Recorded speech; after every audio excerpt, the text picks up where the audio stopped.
Hi guys, welcome back to another range talk video. In this video, I'll be telling you about battery switch. By the way, I'm not referring to this range because whenever I search on Google range talk, this guy just pop up and I don't know why. So anyways, today I'll be talking about battery switch and there's 3 points.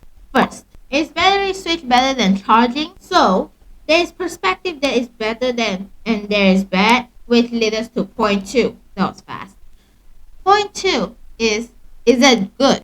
Of course there is good parts. I'm gonna tell you right now, which is because the good part is they have quite a lot of good parts compared to charging. By the way, at the moment, the charging speed is actually faster. Actually, I shouldn't be saying charging, but switching speed. The battery switching speed is actually currently faster than Tesla's charging speed. If you don't know that, now you know. So, and they also have they can charge the battery slow and they can keep the battery very healthy, which means that you don't need to change your battery every 6 months. Maybe you don't change it every 6 months, but you actually change it every time you switch a battery and blah blah blah. But for Tesla, that's a different thing. So your battery will be healthy. Every single one you switch will be healthy because they are charged slow and healthy, and they will always be at their top performance, which is really good. Now, lead us to point 3. Point 3 is it bad? Oh, well, of course they have a bad thing because everything has a bad and a good. Like, see, I don't know what's bad about me because everything I can think of is good. But there's a bad thing about this one. The bad thing about this thing is because, well, sometimes batteries are too big. And when it comes to batteries, it's just too much sometimes.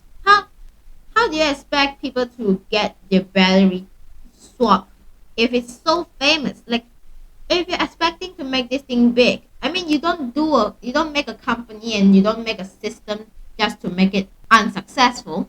So for sure, they'll have this issue that's going to happen, which is they're going to have a lot of customers coming in to switch their battery, switch and switch and switch and switch.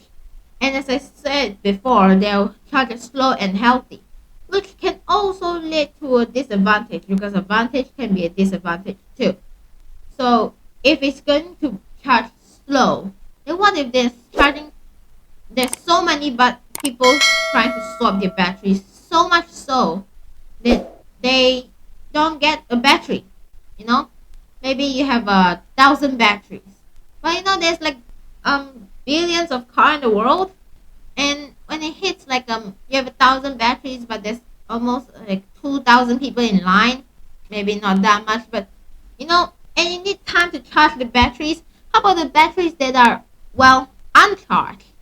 You have to swap away, right, and then charge again the battery and then put it into another car. What if battery is uncharged? You can't let people have a 50% charged battery. They'll complain for service, so they'll face this crisis for sure. I'm not sure for sure, but if they think of a better idea, then congrats. This crisis will never happen to them. But for now, I think that this will happen, and it's kind of bad, and it might not be the best choice. Even though charging might spoil the battery, it can improve, which also can be done by this switch battery thing. But we'll see. So, is it good? Yeah, of course there is a good part, which is their switching speed, which is, if you think about it, they could switch really fast. Like, if you think, charging, even us putting in petrol into our car, it can be about 1 minute, right?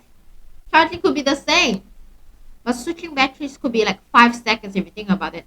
Chop, chung, chop. There, 5 seconds. It's a machine. So it could be really, really fast and really, really healthy for the battery. And even if your car is parked not directly on top, the machine can adjust and put it in a strength too. You must be thinking charging also can do the same thing, but I'm focusing on battery switch right now. So bad things, of course they have. They cannot always have enough batteries for every single car, which will have a crisis if that guy needs to wait for about 20 minutes to get a battery. Then he can start driving home, which takes maybe 2 hours trip.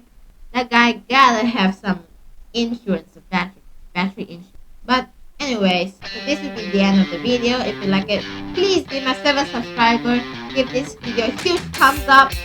I'll see you very soon. Bye bye.